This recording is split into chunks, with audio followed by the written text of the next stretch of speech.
I stood in the Hartwell Estate ballroom, surrounded by 300 guests in expensive suits and glittering dresses. Crystal chandeliers hung from the ceiling. An orchestra played softly in the corner. My wife Claire stood beside me in a blue gown, smiling at everyone except me. Her mother, Patricia Hartwell, clinked her champagne glass and walked to the microphone. To the Hartwell legacy, Patricia began, her voice smooth as honey, built by those with true Texas blood running through their veins. Some people are born into greatness. She paused, her cold eyes landing directly on me. And some people just marry into it, hoping it'll rub off. The room went silent, then uncomfortable laughter rippled through the crowd. My hands trembled, my cheeks burned hot. Every eye in that ballroom was on me, the only brown face in a sea of white Texas elite. Claire didn't defend me, she chuckled and raised her glass. Patricia continued, which is why I'm thrilled to announce that Colt will be taking over as CEO of Hartwell Energy next month. Leadership stays in the family, real family. I set down my champagne glass and walked out. Alone, I drove back to the guest house where I'd lived for 3 years. Claire and I were never allowed in the main house, even though I was married to the boss's daughter. When I reached the door, my key didn't work. The locks had been changed. On the porch sat a suitcase with a note pinned to it. We had a good run, the lawyers will be in touch. Patricia, not from Claire, from her mother. My phone buzzed. A text from Claire, you embarrassed me tonight, don't come back. I tried to check into a hotel. My credit card was declined, then another, and another. I checked my bank account on my phone. $0, everything had been frozen. I had $47 in cash, half a tank of gas, and nowhere to go. My phone rang. Unknown number, I answered. Hello, Mike Torres, a man's voice asked. We need to talk. Meet me at the Daylight Diner on Highway 290. 1 hour, come alone. Who is this? Someone who knows what the Hartwells are doing to you. The line went dead. The diner was nearly empty at midnight. A man in his 40s sat in a corner booth. He waved me over. His name was Vincent Kane, and he used to work in Hartwell Energy's legal department. He was fired 2 weeks ago. He slid a manila folder across the table. Open it. Inside were contracts with my signature, except I'd never seen these documents before. They authorized illegal dumping of fracking waste, bribing EPA officials, and falsifying environmental reports. They've been building a case against you for 6 months, Vincent said quietly. You're going to take the fall for everything. My stomach dropped. What are you talking about? He pulled out his phone and showed me an email. It was from Patricia to the family lawyer. Make sure the Mexican's fingerprints are on everything. When the investigation comes, he goes down, not us. I couldn't breathe. The feds are already investigating, Vincent warned. You have maybe 48 hours before they come for you. I stared at the forged signatures. My whole life was crumbling. I slept in my car in a Walmart parking lot. When I woke up, my phone was exploding with notifications. Claire had posted on Instagram. It was a photo of her with a handsome blonde man, Blake Kincaid, the son of a Texas state senator. The caption read, "New chapter, new beginnings. Some people aren't meant to be part of your story forever." The comments were brutal. Finally upgraded. He was never right for you. Gold digger got what he deserved. Then an email notification appeared. I'd been terminated from my marketing position at Hartwell Energy. Reason, moral turpitude and potential criminal activity. I felt sick. A black SUV pulled up next to my car. 2 men in suits stepped out. They showed me FBI badges. Miguel Torres, one asked. We need you to come with us. My heart pounded as I followed them to their vehicle. This was really happening. The Hartwells were destroying me and nobody could stop them. At the FBI field office in Houston, I sat across from Agent Natalie Brooks and Agent Danny Ruiz. They spread documents across the table. All had my signature. My employee ID had been used to access restricted files. My email account had sent incriminating documents. You're looking at 15 to 20 years, Agent Brooks said coldly, for environmental fraud, conspiracy, and racketeering. Agent Ruiz slid a photo across the table. It showed me at a meeting with a man I'd never seen before. This is Thomas Gray. He's a known EPA official who accepted bribes. Want to explain this meeting? I've never met that man, I said desperately. I swear. The photo looked real, but I knew the truth. They'd photoshopped me into it. The Hartwell family lawyer walked in. My clients are willing to cooperate with your investigation. Mr. Torres has been running a shadow operation within the company. I was released on bail I couldn't afford. A stranger paid it, I never found out who. Outside, I got a text from an unknown number. You're not alone. Check your email. The email contained a zip file. Inside were internal Hartwell Energy documents, recordings, photos, evidence of the real criminal operation. The email read, "My name is Dr. James Okafor. I was the chief geologist at Hartwell Energy until they fired me for refusing to falsify contamination reports. I've been collecting evidence for 3 years. I need someone with access to the inside. Now that they've thrown you away, maybe you're ready to burn it all down. Meet me tomorrow. Coordinates below. Come alone." The coordinates led to a small town called Blessing, Texas. I'd never heard of it before. I drove through the night. When I arrived at dawn, I saw children playing in a park. Warning signs were posted everywhere. Do not drink tap water, contaminated. My eyes filled with tears. This was what I'd unknowingly been part of. These families were suffering because of the company I worked for, because of the people I'd married into. I had to make this right. Dr. James Okafor met me at a small church. He was a tall Nigerian man in his 50s with kind eyes and the tired look of someone who'd been fighting alone for too long. He took me to meet families. I saw children with rashes, adults with cancer, livestock dying. Hartwell Energy has poisoned 7 towns across West Texas, James explained. They knew, they covered it up, and they're about to get away with it unless we stop them. He showed me something devastating. A signed confession from a Hartwell engineer who died by suicide. In it, he named Patricia Hartwell as the one who ordered him to bury the contamination reports.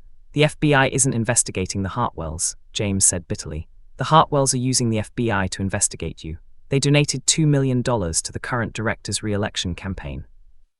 My phone buzzed, an email from the Hartwell family lawyer, divorce papers finalized. Claire Hartwell is now engaged to Blake Kincaid. We expect your full cooperation in the federal investigation or we will ensure you never see freedom again. I looked at James. Let's burn them down. James took me to an abandoned lot with a sign, Blessing Elementary School, funded by the Hartwell Foundation for Rural Texas. The school was never built. It was an empty field with a fake sign. I've traced $47 million in charitable donations to the Hartwell Foundation, James explained. None of it went to actual projects. It was all laundered into offshore accounts. He showed me more documents. My name was listed as a board member of the foundation, a position I never knew I held. My signature was on every fraudulent tax document. They didn't just set you up for the environmental crimes, James said quietly. They set you up for charity fraud too. You're their perfect scapegoat, the immigrant husband who married for money and stole from Texas communities. Suddenly, James's laptop screen went black. An alert flashed, remote access detected. Then a message typed itself, "Stop digging or she disappears like you almost did." We stared at each other in horror. Someone was watching us. Someone knew exactly where we were. We had to run. Now. We jumped into James's truck and sped away. A black pickup with tinted windows and no license plate appeared behind us. It rammed into our bumper. James pressed the gas pedal harder. We flew down empty back roads until we finally lost them. We hid at a cheap motel in a town called Marfa. We paid cash. No IDs, no credit cards. That night I woke up suddenly. James was gone. His phone sat on the nightstand, crushed into pieces. There was a note pinned to the bathroom mirror with a hunting knife. The knife had the Hartwell Energy logo engraved on the handle. The note read, "Last warning, Mike, disappear or we'll bury you next to him." I recognized the handwriting. It was Colt's, Claire's brother. I ran outside. James's truck sat empty in the parking lot. The keys were still in the ignition. His laptop and all the evidence were gone. I was completely alone, and James was missing. I felt terror grip my chest. They were going to kill us both. I found a pay phone and called the only person I could trust, Marcus Reyes, my old college roommate who was now an investigative journalist for the Texas Tribune. "Marcus, I need help," I said, my voice shaking. "Mike, what's wrong?" I told him everything. When I finished, he was silent for a long moment. "I've been investigating the Hartwells for a year," Marcus finally admitted. "I could never get anyone on the inside to talk. Mike, you're the key to everything. But I need proof." While I was on the phone, I glanced at the TV in the motel office. Breaking news flashed across the screen. Federal investigation into Hartwell Energy expands. Former employee Dr. James Okafor found dead in an apparent suicide. Authorities say he left a note confessing to years of fraud and environmental violations. I dropped the phone. James didn't commit suicide. They killed him and staged it, and they used him to make their story believable. I picked up the phone. Marcus was yelling my name. "They killed him," I whispered. "I'm next, unless I destroy them first."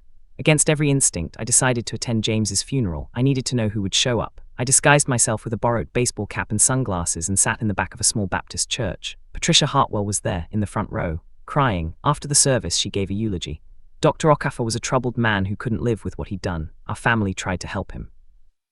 "We pray for his soul." My blood boiled. She was lying to everyone. After the funeral, I followed Patricia to the parking lot. She met with Agent Brooks, the FBI agent who'd interrogated me. They shook hands. Patricia handed her a thick envelope. I took photos from a distance with my phone. Patricia suddenly looked in my direction. She smiled and mouthed the words, "I see you." Then she drove away, leaving me frozen in fear. She knew I was there. She knew I was still fighting. And she wasn't afraid at all. That scared me more than anything. I remembered James mentioning a dead man's switch, evidence set to release automatically if anything happened to him. I had to find it. I broke into his small apartment. The lock was easy to pick. Inside, everything looked normal until I checked behind a loose baseboard in his bedroom. Hidden there was a USB drive labeled, "For Mike, if you're reading this, I'm gone." My hands shook as I plugged it into my laptop. Inside were video confessions from former Hartwell employees, satellite photos of illegal dump sites, recorded phone calls between Patricia and bribed officials, and bank statements showing money trails. And one more thing, a video message from James himself. His face filled the screen. Mike, if you're watching this, they got me. Don't let them win. Don't let those families suffer for nothing. You're stronger than they think. Finish what I started. The evidence is all here. Burn them down. I wiped my tears. My fear turned into something else. Anger, determination.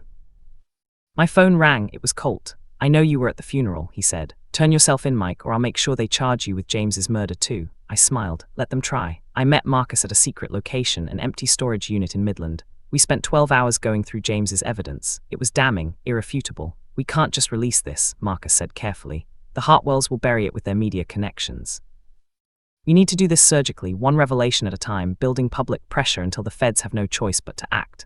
Marcus revealed he'd already written 3 articles. He was just waiting for proof. But Mike, once we start this, there's no going back. They will try to destroy you. Your name, your reputation, maybe your life. I looked at the photos of contaminated towns. Sick children, James's face.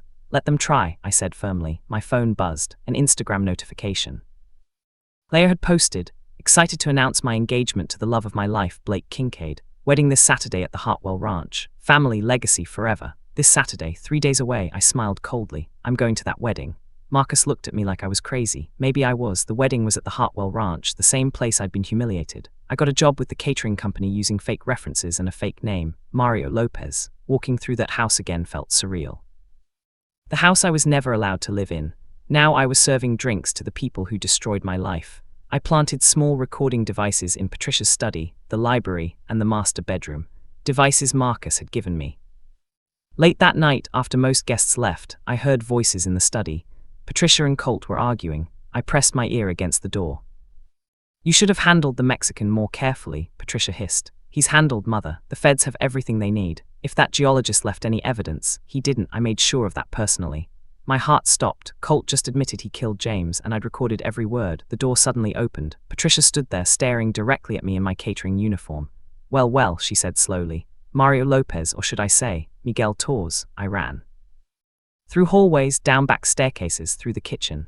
Security guards chased me. 3 of them cornered me near the horse stables. I fought back using the self-defense moves I'd learned in college. I broke free, grabbed one guard's phone that was still recording audio, and sprinted into the woods surrounding the ranch. They chased me with flashlights and ATVs. I could hear them shouting behind me. I reached a service road where Marcus was waiting in a car. We'd planned this escape route. I jumped in and he sped away. As we drove, I checked the guard's phone. I'd successfully recorded Patricia and Colt's conversation. The confession was clear, but then I saw a text message on the guard's phone that made my blood run cold. Alert, Mrs. Hartwell, Patricia has authorized lethal force to protect family property. They were willing to kill me. Right there, right then. Marcus looked at me. We need to release everything. Now. I nodded. Do it. Marcus published his first article at midnight. Hartwell Energy linked to contaminated water in 7 Texas towns. It included satellite photos, testimonies from affected families, and evidence of cover-ups. A morning the story had gone viral. National media picked it up. The hashtag Hartwell scandal was trending on Twitter. The Hartwells held a press conference. Patricia stood at a podium, tearful and composed. We've been victims of fraud by rogue employees, including the late Dr. Okafor and others. Colt stood beside her, looking stoic and righteous. A reporter asked, "Is it true your son-in-law Miguel Torres is being investigated?" Patricia dabbed her eyes. Sadly, yes, we trusted him. He betrayed us and betrayed Texas. We pray he finds redemption. I watched from Marcus's apartment, shaking with rage. Then Marcus's laptop dinged. An email from an anonymous source. I worked at Hartwell Energy for 15 years. I have more evidence. Patricia Hartwell isn't the real head of the operation. There's someone above her, someone you'd never suspect. Marcus and I looked at each other. Who could possibly be above Patricia? The anonymous source was Richard Hartwell, Colt's uncle and Patricia's brother-in-law, the quiet one who always stayed in the shadows. He met us at a diner looking thin and tired. He was dying of cancer, the same cancer caused by Hartwell Energy's contamination. My brother William started this company honorably, Richard said quietly. But when he had his first stroke 5 years ago, Patricia took over. She turned it into a criminal empire. I stayed silent because I was a coward. But I'm dying, and I won't let her destroy the Hartwell name any more than she already has. He handed over financial records showing Patricia had been embezzling, laundering money through the fake foundation, and bribing politicians at every level. The FBI agent, Natalie Brooks, she's on Patricia's payroll. That's why the investigation was targeting you instead of them. Then Richard collapsed, coughing violently. I rushed him to the hospital. As we drove, he whispered something that changed everything. There's one more thing. Colt isn't William's biological son. Patricia had an affair. If the family ever found out everything, the will, the inheritance, the company, it would all be invalid. I obtained a sample of Colt's DNA from a coffee cup he'd thrown in a trash can outside his office. Richard gave me William Hartwell's medical records from his hospital stays. I sent both to a private DNA testing lab. 3 days later, the results came back, 0% match. Colt was not a Hartwell by blood. According to the family trust documents Richard showed me, only blood relatives could inherit control of Hartwell energy. If Colt wasn't a Hartwell, he had no legal claim. But I was still legally married to Claire, which meant I had more claim to the Hartwell estate than Colt did. Marcus wanted to publish this immediately, but I stopped him. Not yet, I want them to suffer first. My phone rang, unknown number. I answered cautiously. A raspy, weak voice spoke. Mr. Tors, this is William Hartwell. I need to see you. Come alone. I'm at Methodist Hospital. Room 804. I'm dying and I need to tell you the truth. I looked at Marcus. He nodded. Go, I'll wait outside. This could be a trap, but I had to know. I disguised myself as a hospital orderly and found room 804. William Hartwell was a shell of a man, hooked to machines, barely breathing. I sat beside his bed. Why did you want to see me? I asked softly. His eyes opened slowly. I knew about Colt. I've always known. I stayed with Patricia because I was weak, but I changed my will 3 weeks ago. He struggled to breathe. I leaned closer. You're the only one who treated this family with real honor. It should have been you. What should have been me? 52% of Hartwell energy. I left it to the spouse who embodies true Hartwell values. That's you, Miguel, not Colt, not Patricia. You. My hands trembled. Why me? Because you never wanted our money. You wanted to belong. That's more Hartwell than any of them. His monitor started beeping rapidly. He squeezed my hand once, then his eyes closed. Doctors rushed in. I slipped out quietly. In the hallway, I passed Patricia. She didn't recognize me in the orderly uniform. She was on her phone. The old man is finally gone. Now we can do what we should have done months ago, bury that little bastard for good. 1 week later, the entire Hartwell family gathered at the ranch for the reading of William's will. Patricia sat at the head of the long table, confident and composed. Colt sat beside her. Claire and Blake were there too. Various cousins, aunts, and uncles filled the room. The family attorney opened the document and began reading. To my son, Colt Hartwell, I leave my personal effects and the ranch in Hill Country. Colt smiled smugly. The attorney continued. However, controlling interest in Hartwell Energy, 52% of shares, I leave to the person in this family who has demonstrated true loyalty, integrity, and honor to the Hartwell legacy, Miguel Tors. The room exploded. People shouted. Patricia stood up, her face red with fury. The doors opened. I walked in, dressed in a black suit, flanked by 2 lawyers and Richard Hartwell in a wheelchair. Colt jumped to his feet. This is fraud, Patricia screamed. He manipulated William. He was senile. My lawyer calmly presented medical records. Mr. William Hartwell was of sound mind when he revised his will, as confirmed by 3 independent physicians. I looked directly at Patricia and said quietly, You told me I'd never be one of you. You were right. I'm better. 2 days after the will reading, the FBI raided Hartwell Energy headquarters, not Agent Brooks. A new team, sent from Washington after Marcus's articles and Richard's testimony, forced an internal investigation into FBI corruption. Patricia Hartwell was arrested for fraud, bribery, money laundering, and conspiracy to commit murder. Colt Hartwell was arrested for murder and environmental crimes. Agent Natalie Brooks was arrested for accepting bribes and obstruction of justice. I stood across the street and watched as Patricia was led out in handcuffs.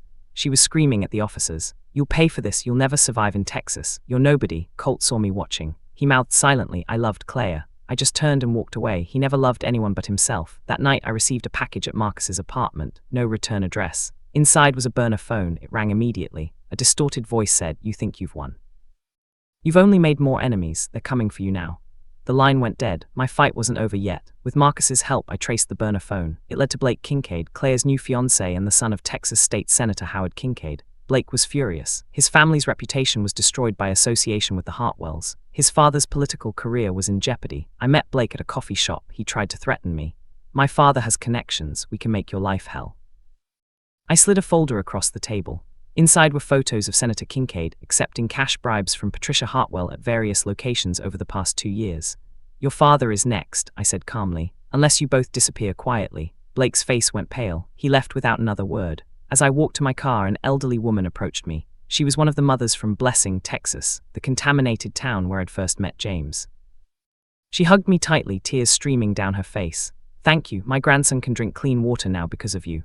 In that moment, I realized this was never just about revenge. It was about justice. Marcus called. Mike, the trial date is set. 6 months, you ready? Yes, I said, I'm ready. 6 months later, the trial began. Patricia and Colt Hartwell sat at the defense table, refusing to look at me. I was the prosecution's star witness.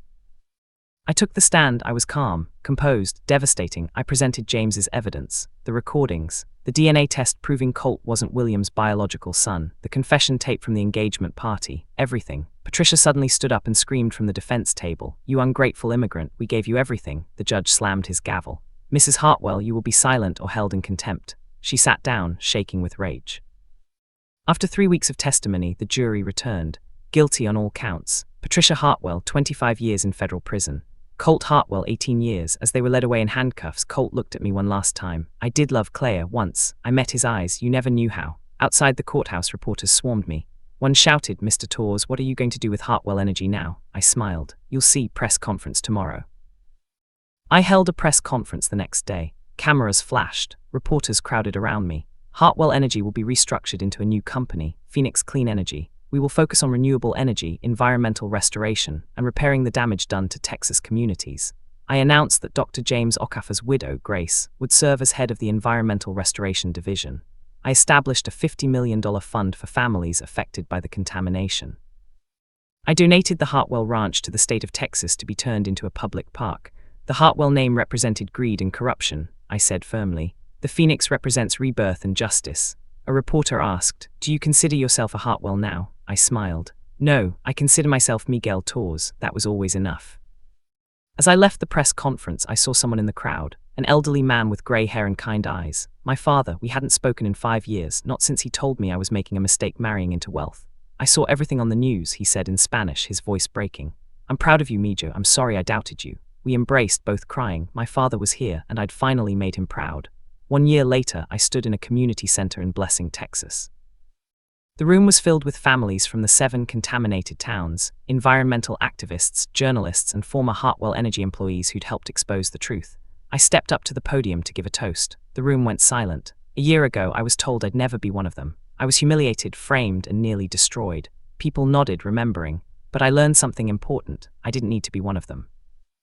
I needed to be one of you, the people who fight for what's right, even when it's hard, even when it costs everything. I raised my glass. So tonight, I don't toast to the Hartwell legacy. I toast to all of us who refuse to be silenced, to the whistleblowers, to the survivors, to the people who choose justice over comfort. The crowd erupted in applause. In a women's federal prison in Fort Worth, Patricia Hartwell sat in the common room watching my gala on TV. My face filled the screen, confident and free. She whispered to herself, "He was never one of us." An inmate sitting nearby laughed. Thank God for that. I raised my glass higher. The camera panned across the faces of everyone I'd saved. I took a sip, smiled, and looked directly at the camera. "Some families you're born into, others you choose. I chose justice, and justice chose me." Fade to black.